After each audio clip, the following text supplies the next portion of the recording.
Crônicas 32, 1. Segundo Crônicas é fácil, é depois de 1 Crônicas. Ajudou nada, né? O Velho Testamento, bem no comecinho do Velho Testamento. Em 2 Crônicas 32, 1, nós vamos ler, diz assim: Depois dessas coisas e desta fidelidade, veio Senaqueribe, rei da Síria, entrou em Judá e acampou-se contra as cidades fortificadas e intentou apoderar-se delas. Vendo, pois, Ezequias que Senaqueribe vinha e que estava resolvido a pelejar contra Jerusalém, resolveu, de acordo com seus príncipes e os seus homens valentes, tapar as fontes das águas que havia fora da cidade, e eles o ajudaram.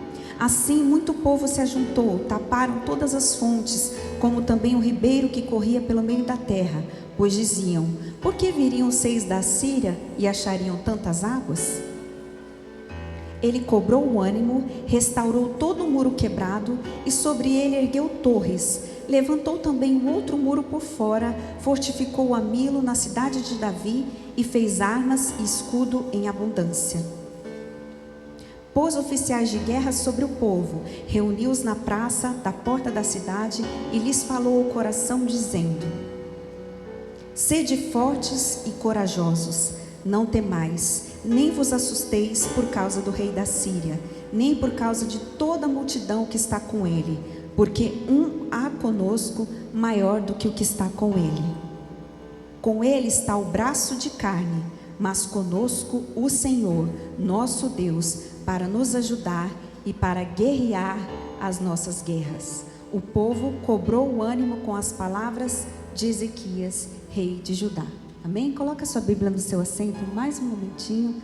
Feche os seus olhos. Senhor nosso Deus, nesta noite nós queremos ouvir a Tua palavra, que é lâmpada para os nossos pés e é luz, Senhor, para o nosso caminho. Esta noite que eu diminua e que o Senhor cresça, e que Teu Espírito Santo possa falar grandiosamente ao coração de todos que estão aqui nesta noite. Que tudo aquilo que impede essa pessoa de compreender a Tua palavra caia por terra em nome de Jesus. Que o entendimento se abra no coração do Teu povo e que Teu poder flua nesse lugar. É o que nós te pedimos e agradecemos no nome de Jesus. Toda a igreja diga amém. Então hoje nós vamos falar a respeito do rei Ezequias. E algo bonito que nós vamos aprender hoje é que muitas vezes nós não entendemos porque a nossa vida está sendo marcada por derrotas. Nós temos uma vida cristã, mas as coisas não têm acontecido e nós temos tido uma sucessão de fracassos. E muitas vezes é porque nós estamos indo para a linha de combate sem estratégia alguma, sem direção alguma de Deus. Parece que esse problema que você está vivendo não tem solução, mas na verdade não é que esse problema não tem solução. Na verdade, te falta uma estratégia de Deus para você vencer esse problema. Então hoje Deus vai trazer essa estratégia ao seu coração, amém? Assim, naquela época, havia um exército muito poderoso na terra, que era o exército da Assíria. Eles estavam dominando todas as nações que eles encontravam pela frente, até que eles resolveram cercar Judá, a nação do povo de Deus, cujo rei se chamava Ezequias. Então todas as nações que cruzavam o caminho da Síria, ela esmagava, ela destruía. E aí quando eles começaram a cercar o povo de Deus, o rei Ezequias, ele não sabia o que ele poderia fazer para se defender contra aquele cerco, porque quando uma nação queria guerrear, queria tomar outra cidade, e ela era uma nação poderosa como a Síria era, eles simplesmente cercavam a cidade por fora, o povo não podia entrar nem sair, e o povo acabava morrendo de fome, de sede, e acabava se rendendo sem lutar, por ser uma nação poderosa. Então, como eles estavam cercados pelo povo da Síria, o rei Ezequias consultou os seus oficiais e comandantes a fim de descobrir qual seria a maneira de anular o exército do inimigo. E Deus deu para ele uma estratégia maravilhosa. Amém? Assim como você, quando às vezes você está com um problema, você parece assim, meu Deus, não tem solução, não tem o que fazer para essa situação que eu estou vivendo. Aí você vai para a igreja, aí você pede para o pastor, para a pastora orar, você pede uma palavra e de repente o seu entendimento se abre, a palavra de Deus se ilumina na sua vida e aponta um caminho para você. É assim que Deus trabalha, e Deus deu uma estratégia maravilhosa para ele. Porque para ir para Jerusalém, as pessoas tinham que subir devagar. Por quê? Porque ela fica no alto. E Jerusalém, ele tinha uma única fonte de água, que é a fonte de Gion. Só que essa fonte ficava do lado de fora. Eu separei uma foto aí, vou pedir para a Thaíne colocar para a gente, por favor.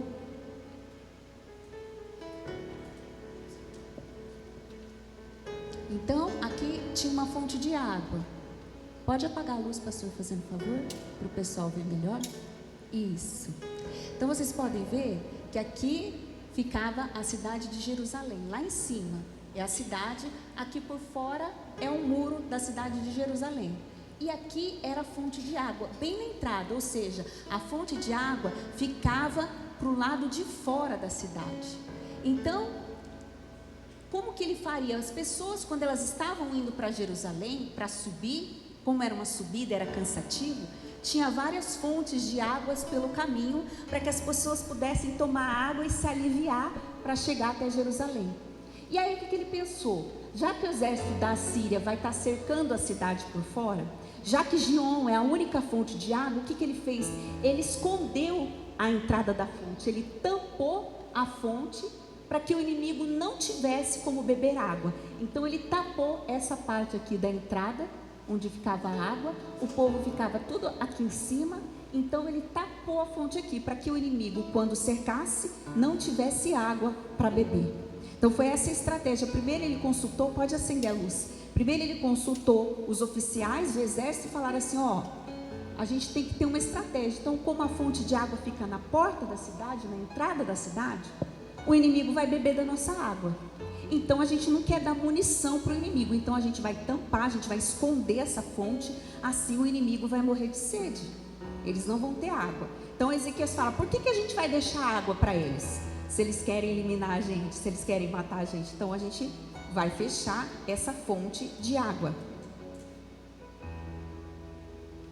E às vezes você pensa assim, mas essa fonte de água, ela é um alívio para quem ia para Jerusalém. Porque é deserto, é caminhada, é lugar alto. Então, ter fontes de águas pelo caminho trazia um refrigério, trazia um alívio. Mas o que muitas vezes pode ser um alívio para você, pode ser uma fonte que está alimentando o inimigo na sua vida. E essa era uma fonte que alimentava o inimigo. Como assim? Muitas vezes tem pais que deixam o filho livre no computador. Ai, que alívio, né? Deixa a criança lá horas. É alívio, eu vou descansar, vou fazer minhas coisas, enquanto a minha filha está distraída no computador, você nem imagina o que ele está vendo lá. Então, às vezes, o que parece ser um alívio para você pode ser uma fonte do inimigo. Às vezes você aceita o convite de alguém para entrar na sua vida, alguém que você acha que está te ajudando, que finge que está te ajudando. Essa pessoa está me aliviando tanto, mas na verdade ela está te atrapalhando.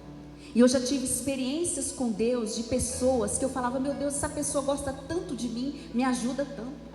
E Deus mostrar em sonho, Deus revelar que essa pessoa não era minha amiga. Eu demorei muito para acreditar que essa pessoa estava me atrapalhando, porque muitas vezes falta para a gente visão espiritual.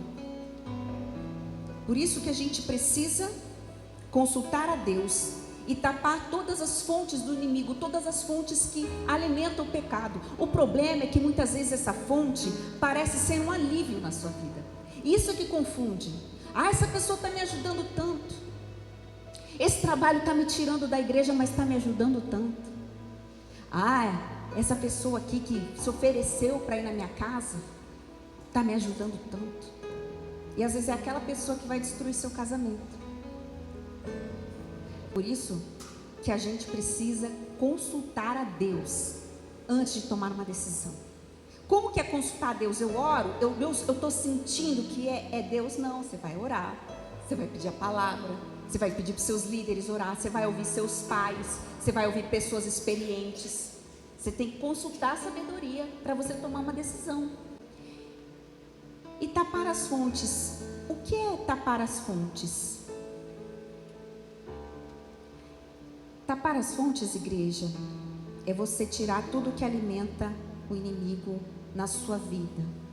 Ter uma vida com Deus também é desistir de lugares que não te cabem. Ter uma vida com Deus é desistir de permanecer caído. É disso que você tem que desistir. Tem gente que fala, eu desisti de Deus, eu desisti de orar, desisti de... Não, você tem que desistir de ficar caído como você está. E de nutrir uma carência que vê amor onde não existe. Que não enxerga o amor de Deus por você, por nós. Tapar as fontes é tapar as fontes das coisas mal resolvidas dentro da gente. Só que às vezes a gente não quer tirar algumas coisas da nossa vida, mas soltar as cordas desses hábitos destrutivos, segurar as cordas desses hábitos destrutivos vai te doer mais do que soltar. Então é melhor soltar e deixar ir a sua vida. Vai ser menos doloroso, porque muitas vezes nós estamos desistindo das coisas erradas, desistindo daquilo que é essencial para as nossas vidas. Você precisa desistir de ficar em cima do muro, porque o diabo é dono do muro. Então, se você não tem posicionamento com Deus, ser morno para Deus não serve. A gente tem que ter posicionamento e perceber.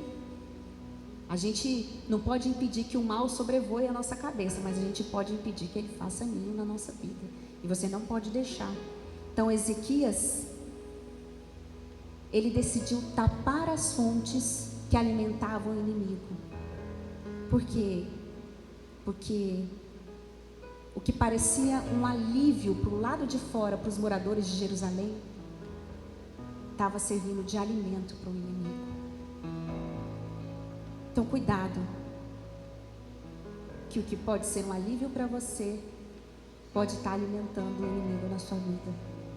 Eu vou sair, vou para esse lugar, vai ser um alívio para mim. Cuidado, porque ali você pode ir onde não deve, se encontrar com quem não deve, fazer o que não deve, trazer um problema para a sua vida, manter seus filhos na internet muito tempo, aceitar convite, ajuda de uma pessoa que você sabe que tem inveja de você. Inveja você tem que manter distância.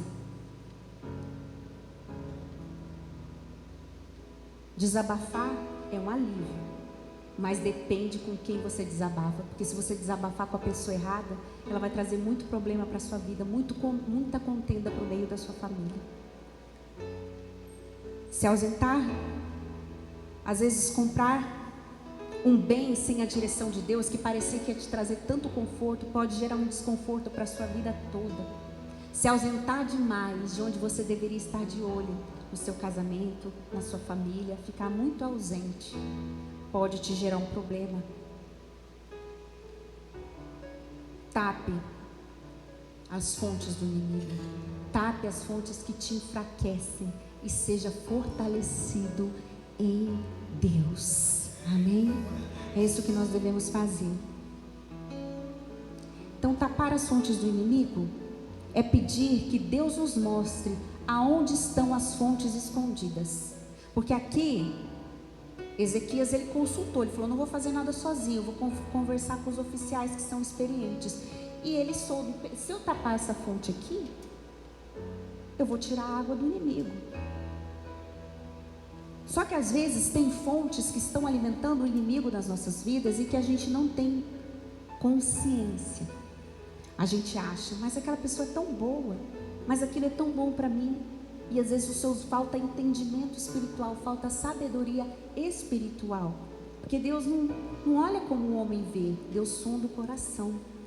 Então a gente pede para Deus mostrar aonde está o inimigo escondido. Tem uma passagem na Bíblia, em Marcos 9, 17, que conta a história de um pai. E essa história é contada nos 4 evangelhos sinóticos, que são evangelhos semelhantes: Mateus 17, Marcos 9, Lucas 9.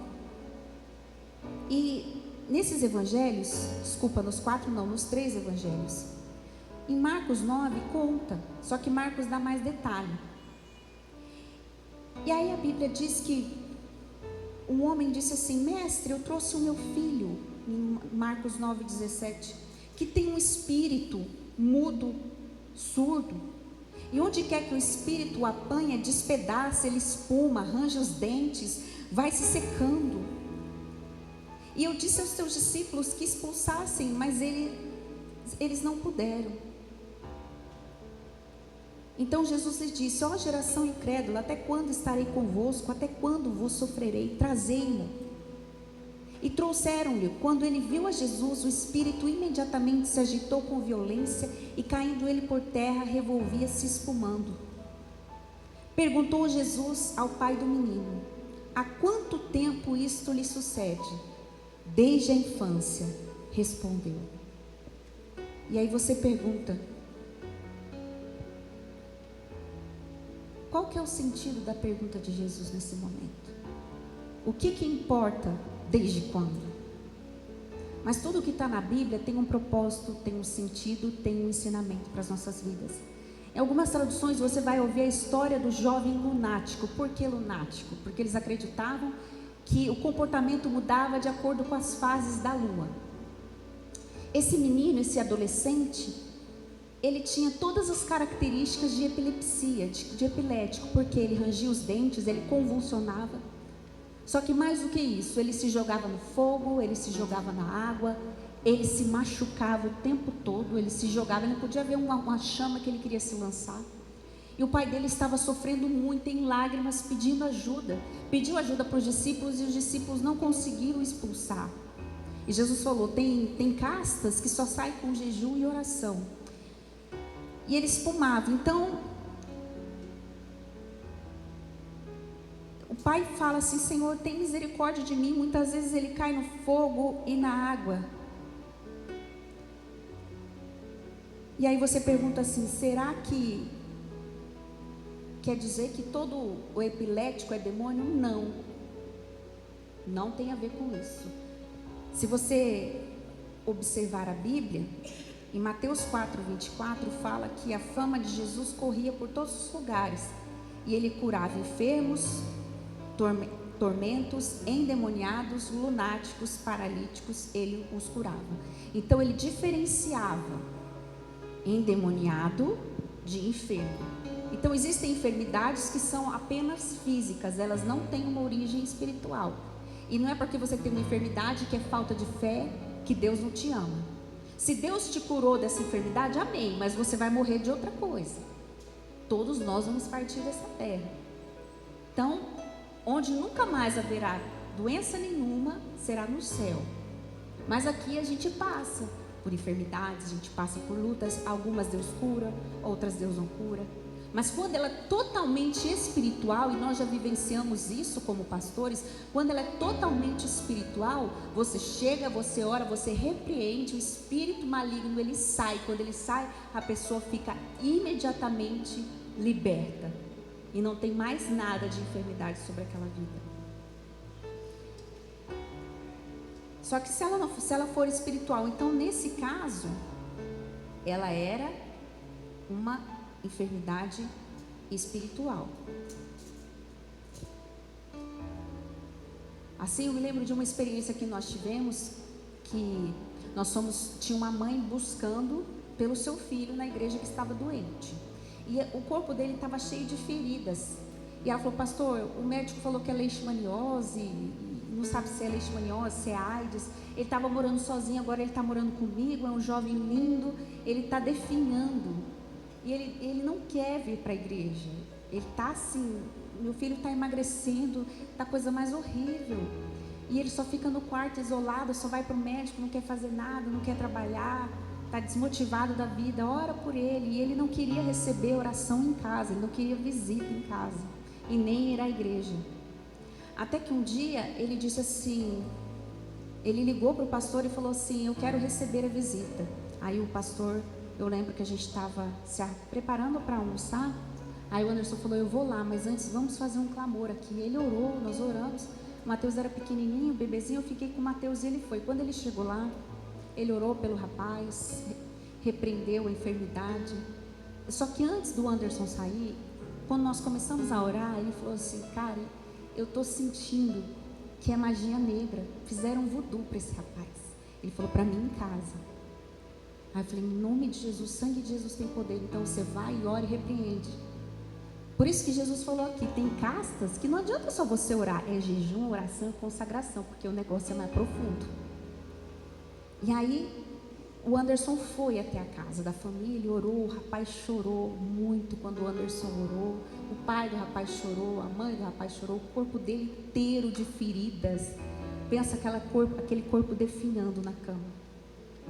E o pastor orou, e depois que o pastor orou, o pastor disse assim: olha, Deus me mostrou que a enfermidade desse rapaz era um voodoo, era magia negra que fizeram contra ele.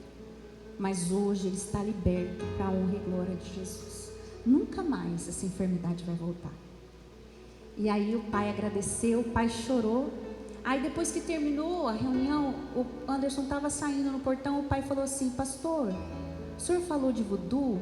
O meu filho, desde que ele adoeceu, ele veio morar comigo. E a empregada foi limpar o apartamento e encontrou 3 bonequinhos cheios de agulhas espetadas. Ele morou com uma moça, terminou o relacionamento, ela não aceitou o término do relacionamento. E ele começou a definhar desde então.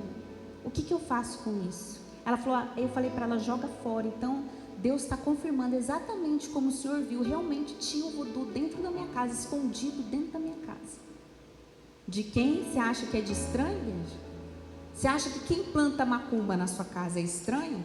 Quando a gente vai orar num lugar, fala assim: mas será que o objeto tem poder? Por que você acha que a pessoa vai nesses lugares e eles são orientados a colocar alguma coisa lá dentro? E aí quando a gente vai e ora, quem que te deu isso aqui? E aí, depois daquele dia, para a honra e glória de Jesus, nunca mais aquele jovem ficou doente. Ele ficou completamente curado, porque o problema era unicamente espiritual. Deus revelou a fonte que estava alimentando o inimigo. Então, assim como existem fontes escondidas, aí fala: meu Deus, mas foi aquela pessoa que plantou aquilo na minha casa e que está acontecendo na minha vida. Então Deus mostra o oculto e o escondido. Qual que é o sentido da pergunta de Jesus? Desde quando esse problema começou na sua filha? Desde quando você começou a ficar depressivo? Desde quando a vida dos seus filhos começou a desandar? Desde quando a sua vida financeira começou a desandar? Você precisa voltar e fazer essas perguntas para você descobrir a raiz. Desde quando isso começou na sua vida? Porque para aquele pai o que importava é que Jesus curasse sua filha. Mas Jesus queria mostrar para ele que esse demônio, ele não entrou por acaso naquela família. Como que um demônio entra num menino e faz isso com um menino? É porque lá na infância, lá atrás, alguma janela foi aberta para aquele demônio. Jesus faz aquele pai refletir: volta lá atrás, volta na infância. Aonde foi que você deixou uma janela aberta? E é muito importante a gente descobrir aonde existem essas janelas. Deus é aquele que revela o profundo, o oculto e o escondido nas nossas vidas. E essa semana em especial, eu sonhei com a filha de uma amiga minha. Ela é criança, e eu falei para ela: nunca sonhei com a sua filha, mas sonhei que a sua filha estava perturbada e que eu orava na cabeça dela. E aí eu liguei para ela e falei: olha, eu tirei uma palavra, Deus falou que ele revela o oculto e escondido. Ela: pastora, você está me falando isso? Essa semana eu sonhei com a minha filha, que tinha cachorro atacando ela e eu tinha que proteger minha filha.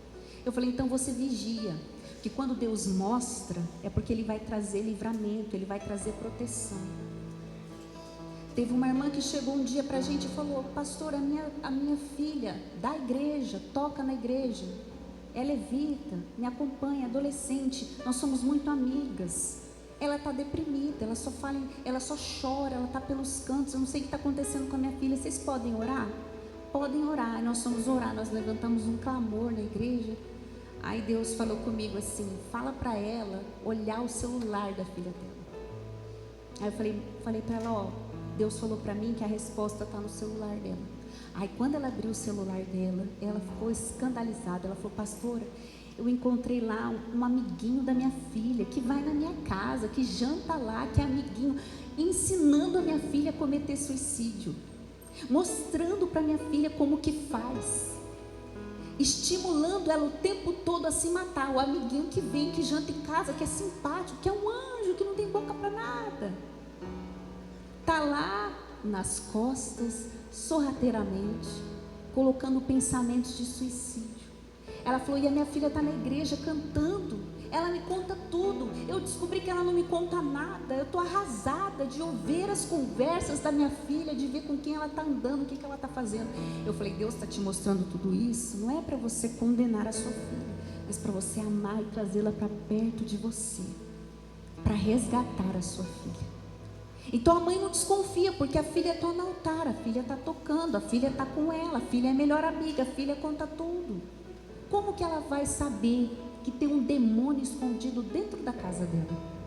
Porque Deus, a palavra do Senhor fala que Ele é aquele que revela o oculto, o profundo e o escondido. Se tem alguma coisa errada na vida do seu filho, se tem alguma coisa errada na sua casa, começa a jejuar, começa a fazer orações, começa a fazer propósitos na madrugada e fala: Deus, me revela o que está oculto, me revela. Que às vezes quem você achava que tinha cara de anjo, você vai ver a pessoa com cara de demônio, você vai assustar.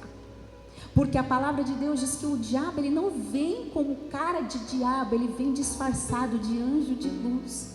Por isso que ele engana as pessoas. E quem ele quer enganar? Aqueles que estão ali na casa de Deus, aqueles que estão buscando. Então, assim como você conhecer uma pessoa, fala: meu Deus, eu conheci uma pessoa.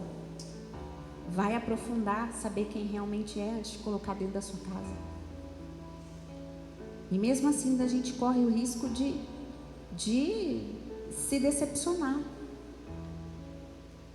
Então, grande parte dos nossos erros é porque a gente tolera o que a gente devia repelir. A gente confronta quando a gente devia consolar e saber o que está acontecendo dentro da nossa casa. Por quê? Porque uma pessoa que está sendo usada pelo inimigo está sendo fonte, e a gente tem que tampar essas fontes.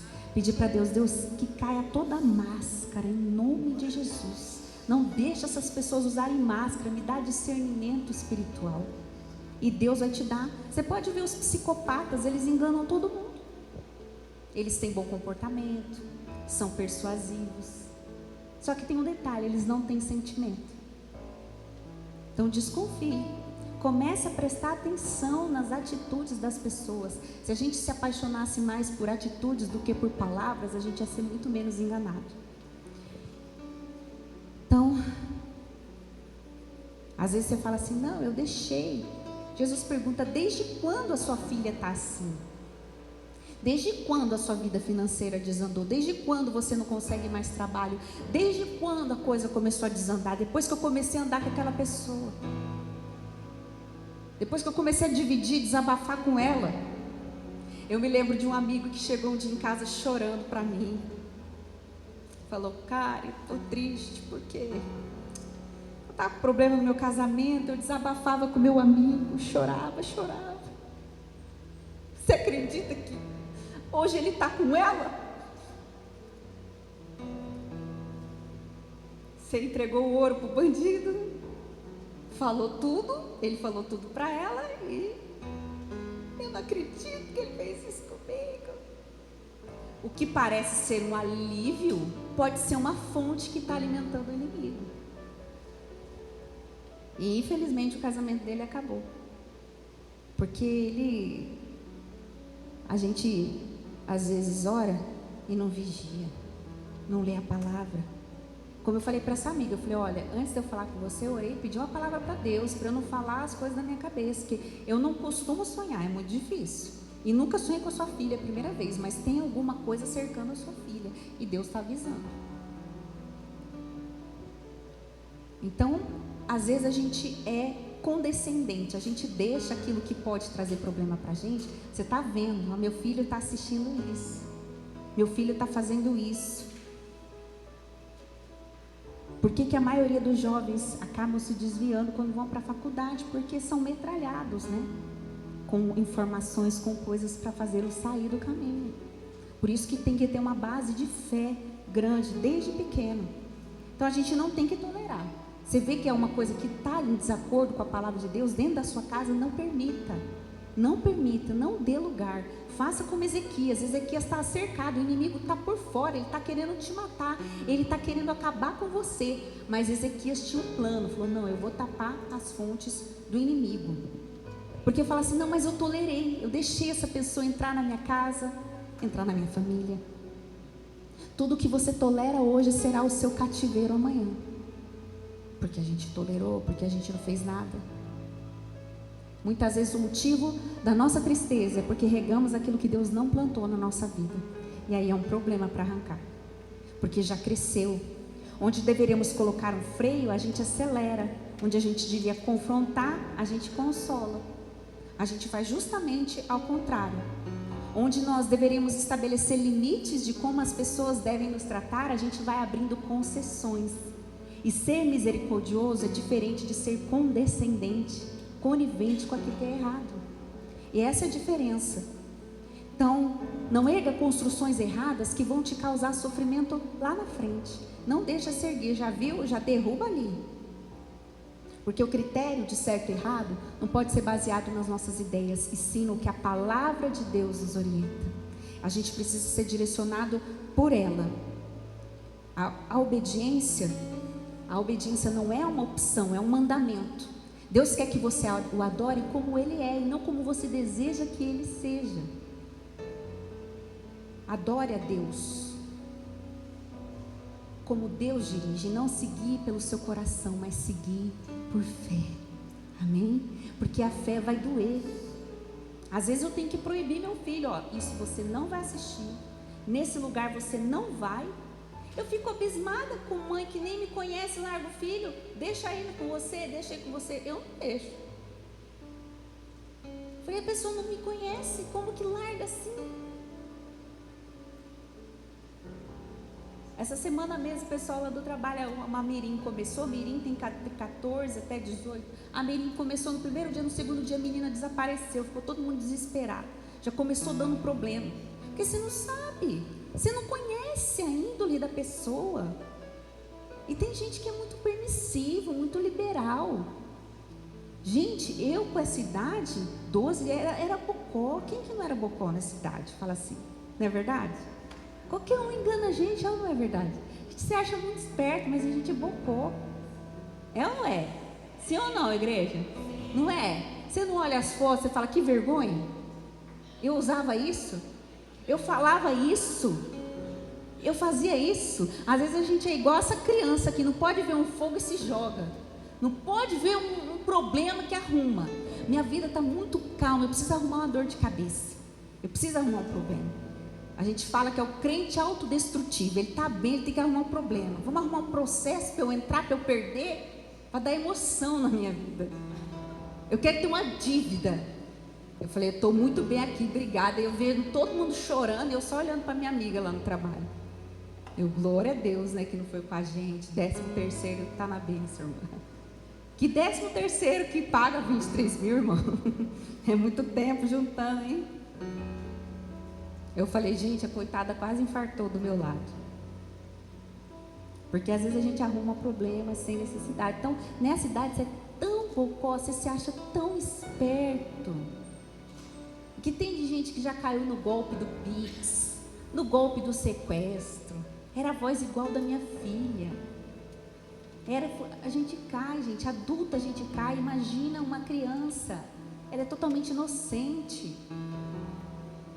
Um dia lá em casa mesmo, a gente estava se arrumando, tocou a campainha, a gente estava esperando um amigo que chama Rafael. O Mateus atendeu todo inocente: mãe, o Rafael está aí na frente.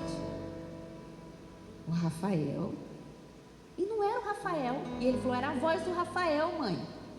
Eu falei: você nunca mais se abre campainha aqui nessa casa para ninguém. Você me pergunta, você olha na câmera, que Rafael? De onde você tirou que é Rafael?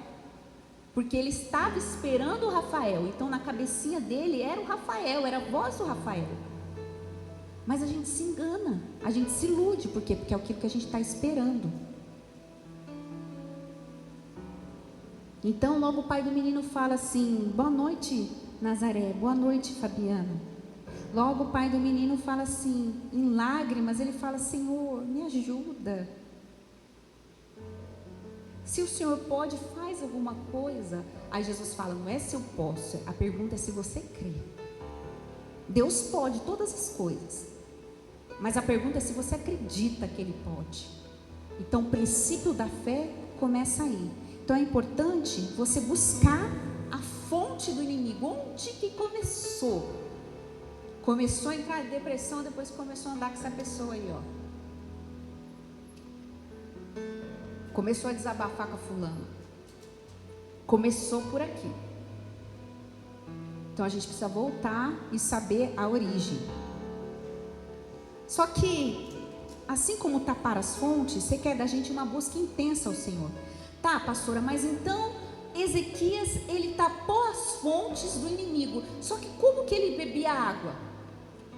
Como que eles iam fazer para beber água? Não adianta só tapar a fonte do lado de fora. Tem que trazer a água para o lado de dentro. E aí é que nós vamos ver um grande milagre de engenharia, um dos maiores da época e que existe até hoje. Então, se um dia você for a Israel, você quiser conhecer, você vai conhecer o túnel de Ezequias. E é uma obra assim, gente, não tem explicação humana para descrever o que Ezequias fez. A Bíblia diz que tudo o que ele fez, Deus prosperou. Primeiro, ele ergueu, ele tapou as fontes, aí ele ergueu muros, ou seja, você tem que se separar do que não agrada a Deus. E ele ergueu torres de vigia. Hoje eu comentei com a minha prima, a gente estava falando de assalto, né? De roubo em casas. Um dia eu cheguei na minha casa com meu esposo, meu filho, e tinha um rapaz sentado na casa ao lado, conversando sozinho, simulando que era louco. Eu olhei para o Anderson e falei: sangue de Jesus tem poder, esse rapaz vai aprontar. Ele falou: a gente vai entrar rapidinho. E eu fiquei com o coração angustiado. Eu falei assim: eu vou fazer almoço e vou ficar cuidando ele da câmera. Eu fiquei olhando ele na câmera. Quando eu olho ele na câmera, de repente ele pula na casa da vizinha. E era uma casa que não tinha proteção. O inimigo, ele vai onde não tem proteção, não tinha uma cerca, não tinha nada. Ele pulou e tinha duas moças dormindo lá sozinhas. Quando eu vi ele pulando, eu comecei a gritar. Eu falei: Anderson, corre, cuida lá em cima. Eu vou mandar mensagem agora no grupo da rua. Sempre tenha, entre no grupo da rua. Se não tem, faça um grupo para os vizinhos ficarem alerta. Porque quando um vê, acende a luz, abre a porta, intimida os ladrões. E aí eu avisei no grupo, falei: gente, tem ladrão na casa tal, liga para a polícia. Eu ligando. Quem disse que a polícia me atende? E o Anderson lá no muro, cuidado, ele: olha lá, eu quero ver o que ele está fazendo. E a vizinhança começou a ficar esbaforida lá na frente. Aí ele percebeu a movimentação, o que ele fez? Ele pulou de volta rapidão, ele nem entrou, ele viu que tinha um tênis do lado de fora, pegou o tênis e pulou de volta. Mas se ele forçasse um pouquinho a porta, estavam as duas dormindo lá sozinhas. Só que eu fiz um escarcéu, e aí eu liguei para o pastor André, que é policial, falei: André, a polícia partiu. Eu falei: vem aqui agora, tem um ladrão aqui do lado da minha casa. Aí ele veio correndo, aí as meninas dormindo, desesperadas: tem ladrão, a polícia tudo lá na frente. O cara já tinha pulado faz horas. E as meninas saem desesperadas, socorro, as meninas com os cabelos assim, ó, de pijama: sai da casa, que tem bandido. E eu lá: tem bandido lá. Aí daqui a pouco aí o pastor André foi com outro policial, tinha uns 4 no carro com ele. Eles chegaram super rápido, porque é ali perto, porque se fosse esperar a polícia, meu irmão, dava tempo do ladrão lanchar, jantar, dormir. E aí, quando o pastor chegou, ela falou: não tem nada, a área está limpa. Aí as meninas: meu Deus, você salvou nossa vida. Ela me abraçou: você salvou minha vida. Eu falei: gente, eu fiquei desconfiada. Eu falei: esse homem vai aprontar. Eu entrei, mas eu fiquei de olho nele na câmera. Eu falei: eu estou de olho nele. Eu falei: olha, se ele vai pular. Eu sabia que ele ia pular. Então assim, você tem que ficar atento, não é só orar, mas tem que vigiar, erguer torres, ficar prestando atenção. E ele fingindo que era louco, conversando sozinho. Na hora eu falei, não é louco não, ele é muito esperto. Então a gente tem que prestar atenção. E aí Ezequias pensa, eu preciso fazer alguma coisa para trazer água para o lado de dentro. Então a cidade de Jerusalém dispõe de uma única fonte de água chamada fonte de Gion, que significa geradora. E ela está localizada no Vale de Cedron, e ela pode abastecer uma população de 2.500 pessoas diariamente. E o que Ezequias fez? No livro de 2 Reis 20 conta que ele fortificou a cidade, conduziu água para dentro dela, cavou com ferro um túnel e construiu um reservatório, o aqueduto para levar água à cidade. Tudo está escrito nos anais dos reis de Judá. Para você ter uma ideia, ele construiu um túnel na rocha, no meio da pedra. E ele não era engenheiro não, gente. Como que constrói um túnel? Com a tecnologia daquela época para desviar a água da fonte de Gion para dentro da cidade. Olha que ideia fantástica, mas olha que ideia absurda. O que Deus quer é absurdo. Não tenha medo de sonhar absurdo. Eu creio que Deus vai me colocar nesse concurso. Eu creio que Deus vai me levar para essa cidade. Eu creio que eu vou casar em tal lugar. Não tenha medo de sonhar absurdo aos olhos dos homens, porque o seu Deus é absurdamente maravilhoso. As ideias que Deus traz, aonde que vocês vão cavar um túnel no meio da rocha, no meio da pedra? É muita coragem. Para você ter uma ideia, o túnel ele tem 513 metros e foi escavado simultaneamente pelos dois lados, seguindo uma forma de S. Tipo assim, os trabalhadores vão escavar do lado de lá na ponta, e os outros escavadores vão para outra ponta. E aí eles tinham que ir cavando. Pensa as ferramentas precárias da época, para eles se encontrarem. E não pensa que era iluminado não, era tudo escuro.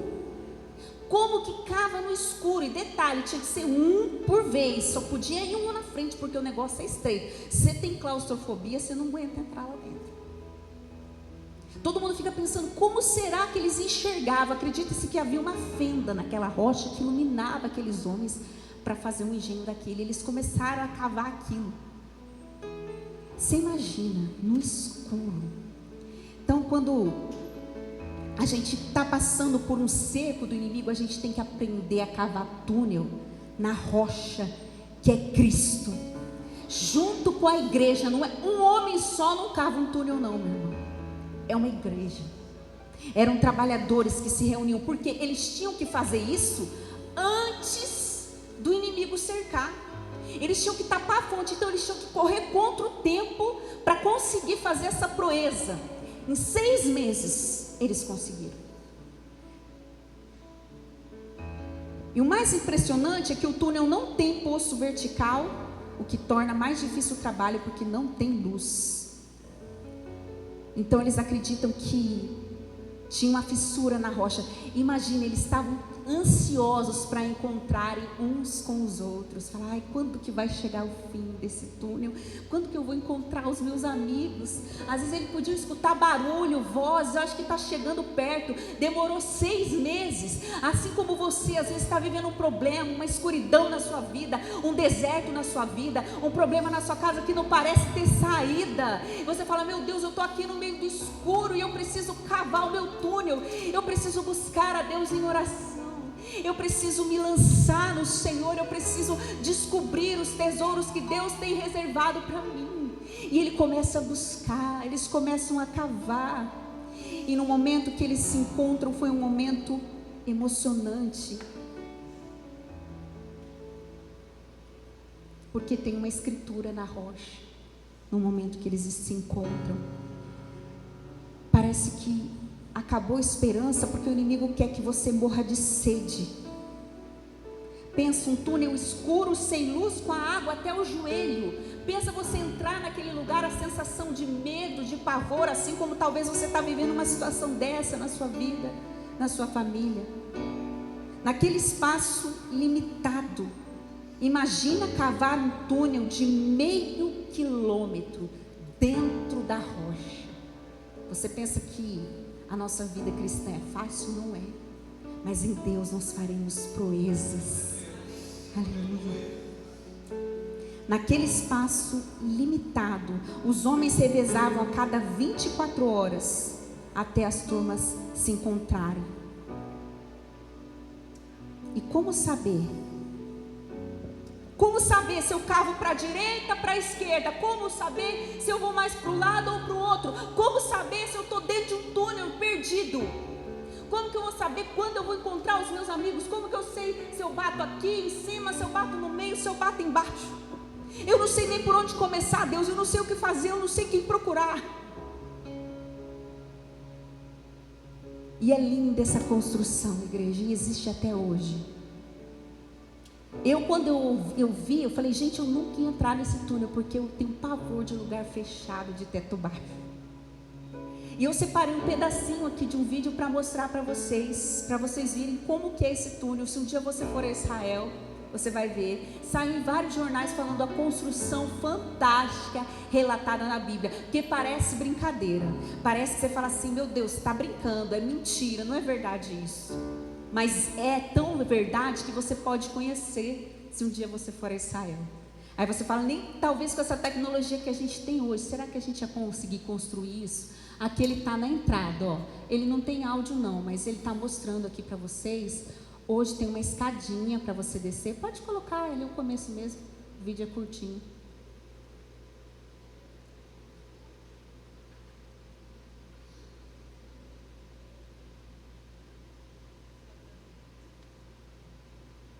Ó, tá vendo aqui? Esse é o túnel, aqui essa água, ela passa dentro ali, ó.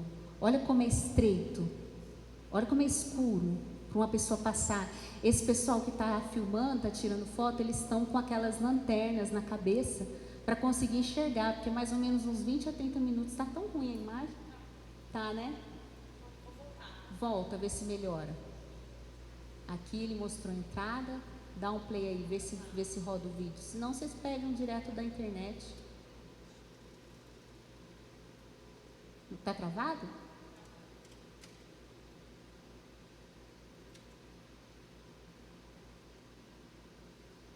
Vai testando aí, pastor. Daqui a pouco a gente coloca de novo. Tá? Enquanto você testa, eu vou continuando a mensagem. Então, igreja, ele é bem estreito, Depois eu vou colocar o vídeo para vocês no Instagram da igreja, se vocês conseguirem ver. Mas ali dentro tem uma escadinha para você atravessar e as paredes são muito juntinhas, o teto é baixo. E aí a pessoa que se sente sufocada, ela não consegue ficar ali dentro, porque é muito apertado, é muito sufocante. E eles construíram ali. Como que eles conseguiram construir um túnel?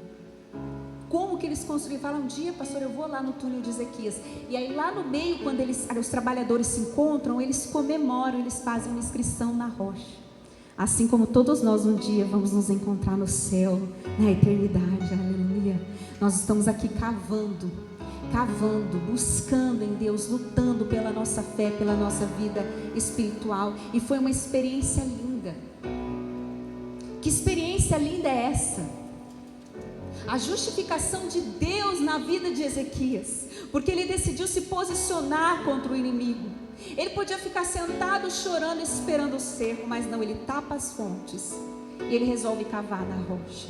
Ele resolve cavar um túnel. E quantas vezes nos momentos de adversidade, de luta da nossa vida, a gente tem que cavar túneis de oração, túneis de busca, túneis de entrega na presença de Deus. E não é fácil, não é fácil. Mas foi a grande experiência dele, de justificação de Deus na vida dele. Porque você não precisa se justificar, Deus é quem te justifica. Assim como Noé, ele construiu a arca.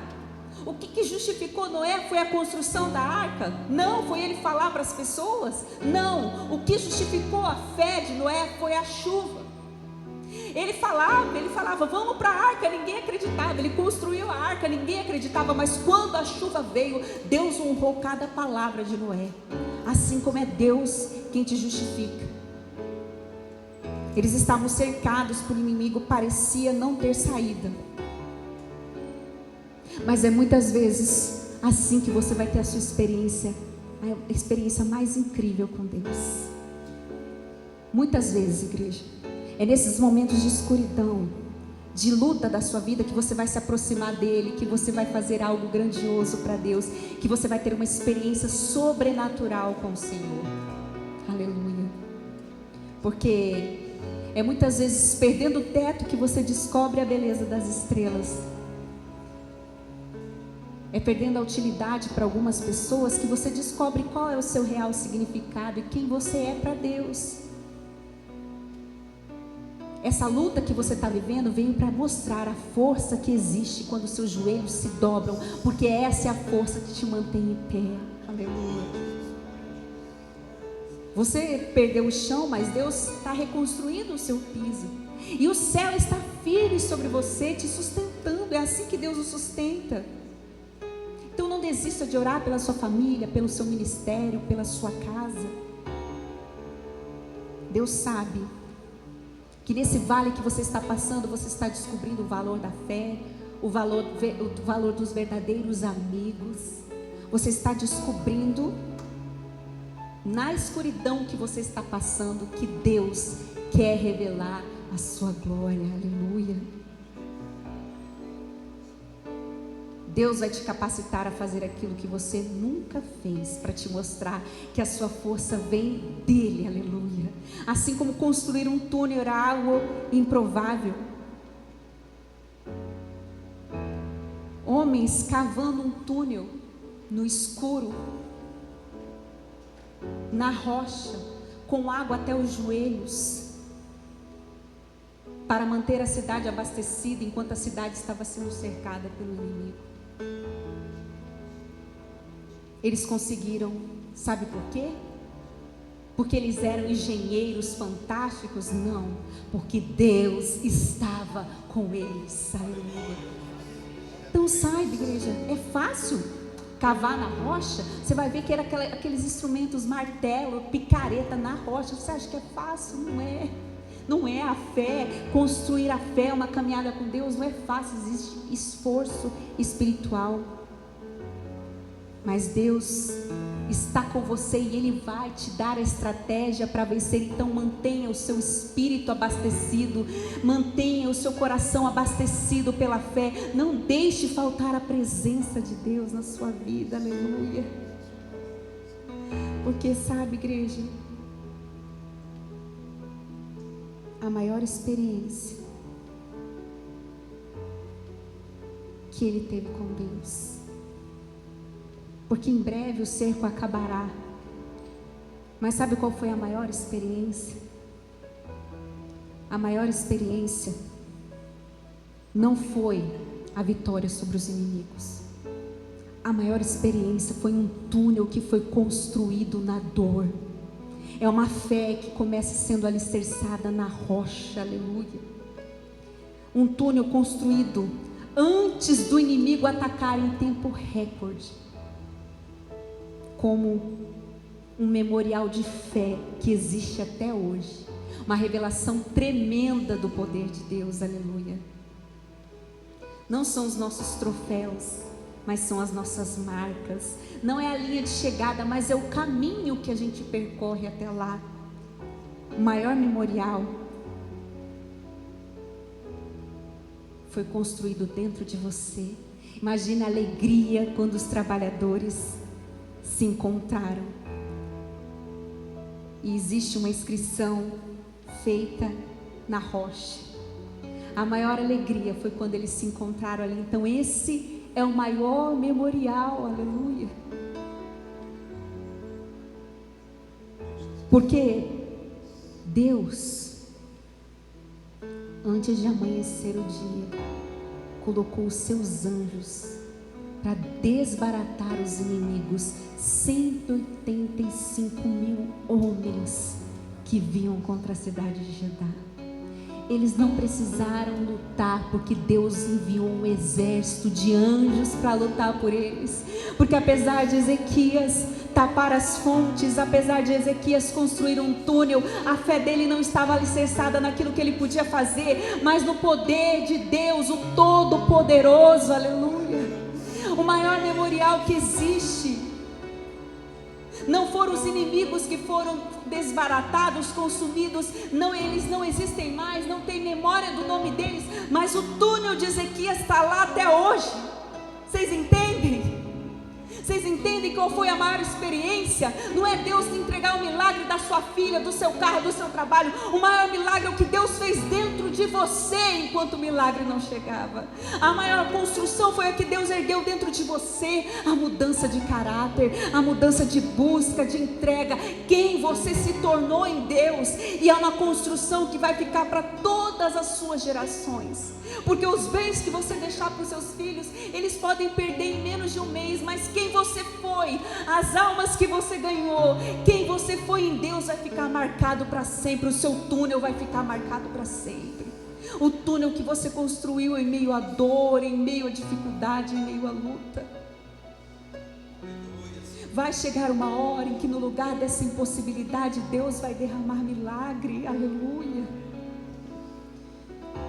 Esse lugar hoje de dor para você vai ser o seu maior testemunho. Oh, nós vamos nos encontrar nesse túnel, vai chegar o fim desse cerco.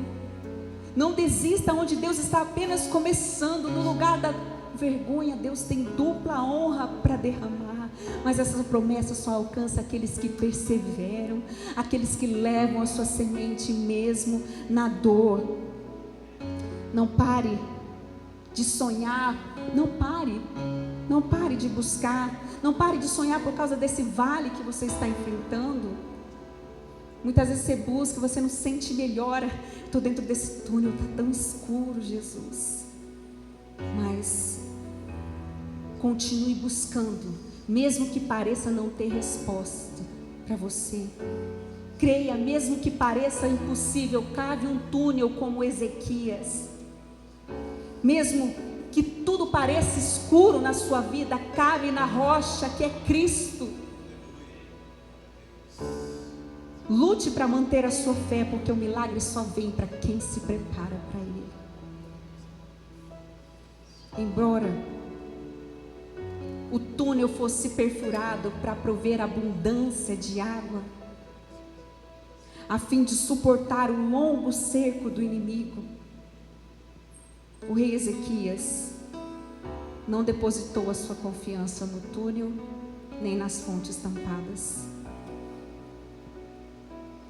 Ezequias foi fortalecido pelo profeta Isaías. Olha que construção incrível. Depois eu vou mandar o vídeo para vocês assistirem. Se um dia, e todos os pesquisadores, os jornais que mostram, os repórteres que entram, falam, gente, eu não consigo ficar aqui dentro, dá até uma claustrofobia, é muito estreito, é muito apertado. Como que os homens conseguiram construir isso? Como que eles conseguiram escrever na rocha um túnel de 0,5 quilômetro? Como que eles conseguiram? Imagina a alegria quando eles se encontraram. Assim será na sua vida. Aquilo que parece impossível você realizar, um dia você vai estar sorrindo e falando, eu consegui. Deus fez um milagre porque Ele é fiel, Ele é maravilhoso. Está aqui meu túnel e eu vou escrever na rocha. Eu vou publicar, eu vou testemunhar, eu vou falar para todos os cantos que Jesus faz, que Ele é poderoso, porque o meu milagre não vai morrer em mim. Todas as pessoas que passam por ali, mais de 2, 3 mil anos depois, vão passar e vão ver a escrita na rocha. O testemunho está lá até hoje, o túnel está lá até hoje. Ezequias foi fortalecido pelo profeta Isaías. Ele não depositou a sua confiança no túnel. Ele disse assim: sede fortes e corajosos. Porque tem que ter coragem para cavar túnel no escuro, na rocha, sem direção, trabalhando incansavelmente, contando as horas com medo do inimigo chegar. Ele disse: sede fortes e não fiqueis atemorizados por causa da Síria, porque há um maior que está conosco do que o que está com eles. A força dele estava em Deus. com eles está o braço de carne, mas conosco está o braço do nosso Deus, aleluia, que é poderoso para guerrear as nossas guerras, aleluia.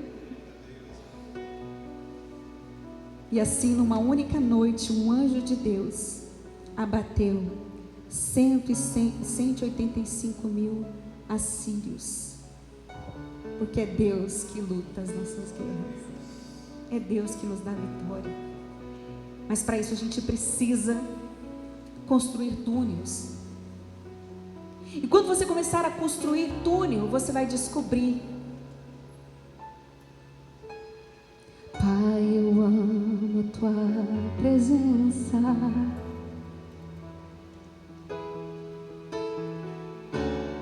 Teu sorriso é vida em mim.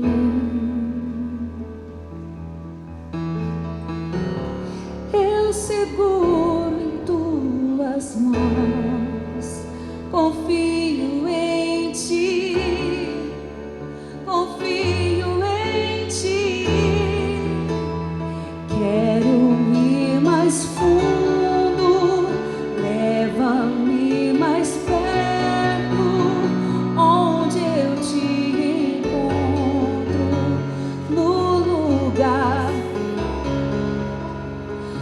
Aos teus pés me rendo, pois a tua glória quero ver.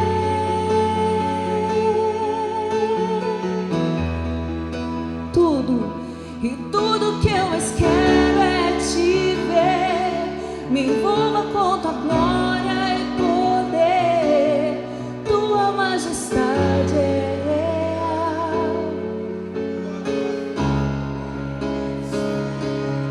Tudo que eu mais quero é te ver. Tua majestade é real.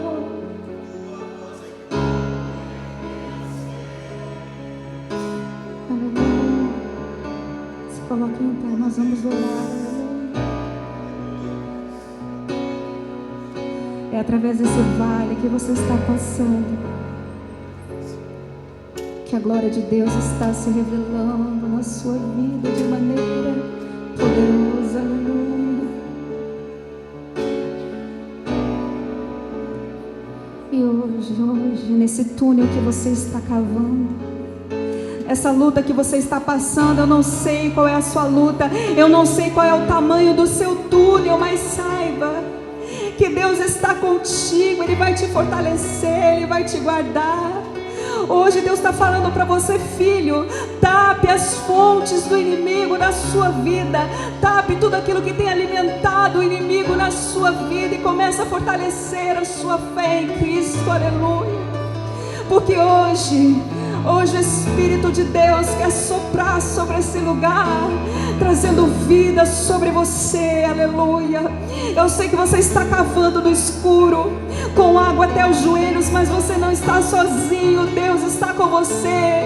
Assim como Ele fortaleceu o coração de Ezequias, Ezequias recobrou o ânimo. Levanta o seu ânimo nesta noite e comece a cavar.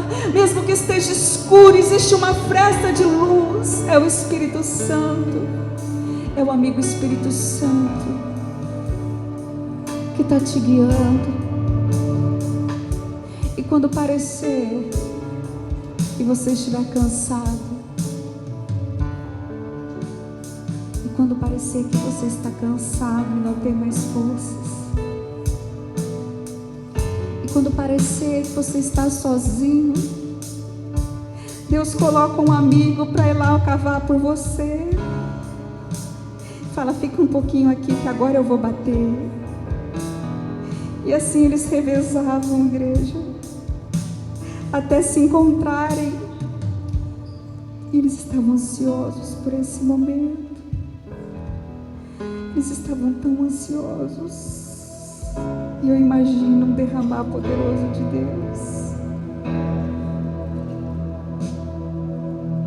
Às vezes você não percebe, aonde o inimigo tem tomado as suas forças. Mas tem castas que precisam de jejum e oração. Que você possa buscar no secreto com Deus, nas madrugadas, falar: Senhor, me revela o oculto e o escondido. Me revela, Deus. Fala comigo. E eu creio, igreja, mesmo antes de Deus guerrear as guerras de Ezequias, mesmo antes dos inimigos serem desbaratados totalmente pelo anjo de Deus, que no meio da noite foi até o arraial e combateu as guerras de Israel, de Judá, Deus fortaleceu a fé de Ezequias. Aquele túnel é um memorial de fé, de experiência com Deus. E hoje o Espírito Santo quer ser derramado sobre a sua vida. Eu imagino quando eles se encontraram ali, eles glorificaram a Deus, dizendo: nós conseguimos, o Deus de Israel vive. E hoje Ele quer te inflamar com a presença dEle, que essa chama venha passar sobre você, sobre a sua vida, sobre a sua casa. E eu profetizo que uma força sobrenatural vai invadir a sua vida nesta noite. Se você entrou aqui doente, se você que está me assistindo está doente, coloque as suas mãos, estenda as suas mãos sobre a tela. Se você entrou aqui abatido, entristecido, hoje Deus vai te levantar. Porque hoje Deus vai acender uma chama no seu coração. Porque por mais que esteja escuro, existe uma chama dentro de você que ilumina o caminho. Aleluia, aleluia, aleluia, aleluia. É nesse túnel que o céu vai descer sobre você. Aleluia. Esse céu está descendo sobre a sua vida nesta noite. Aleluia. Aleluia.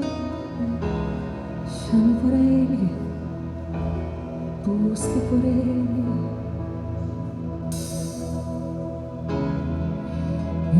Eu não vou sair daqui.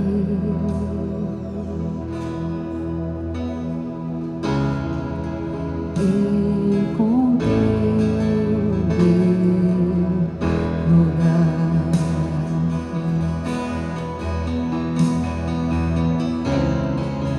Meu desejo é te servir.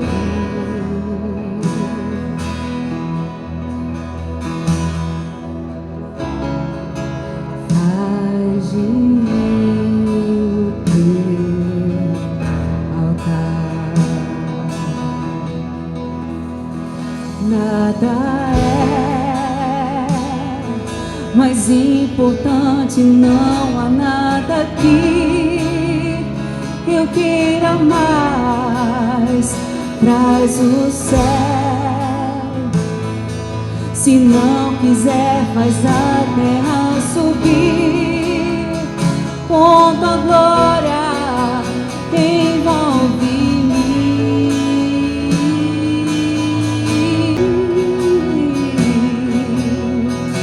Diga: sopra, e sopra o toma, Santo Espírito de Deus, vem com fogo batizar, inflama esse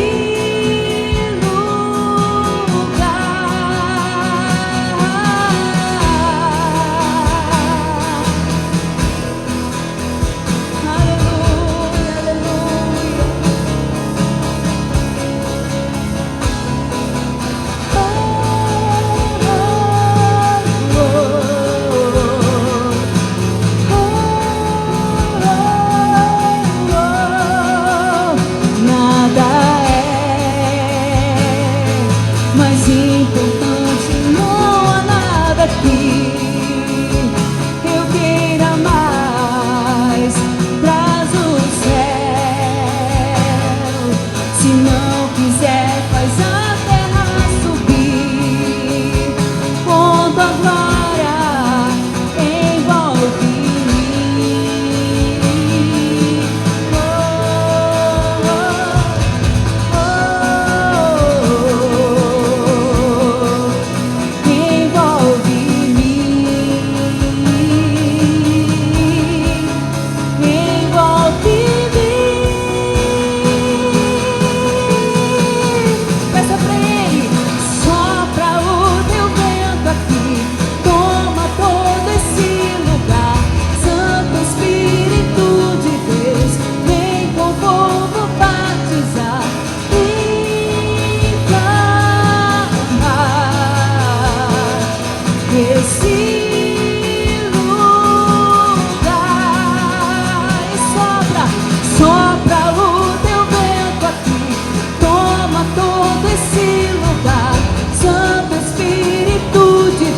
Doce Espírito, inflamar esse lugar, aleluia.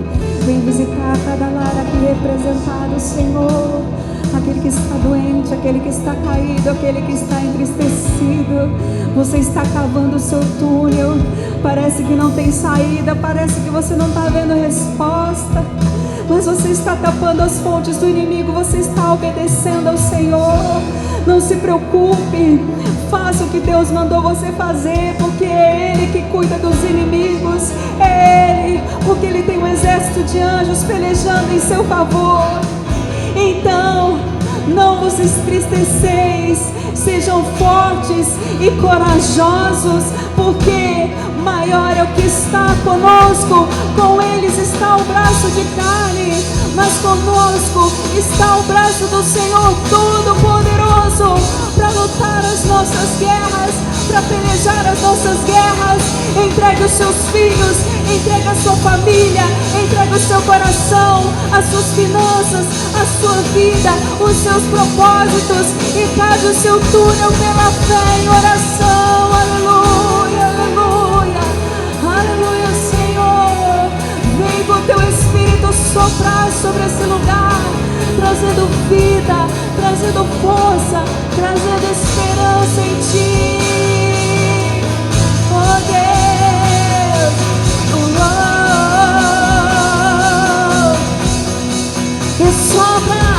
e sopra o teu vento aqui, toma todo esse lugar.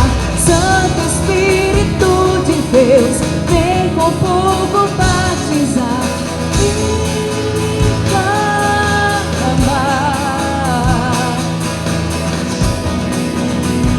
Inflama esse lugar com a tua presença. Que sopra o teu vento aqui, toma todo esse lugar. Santo Espírito de Deus,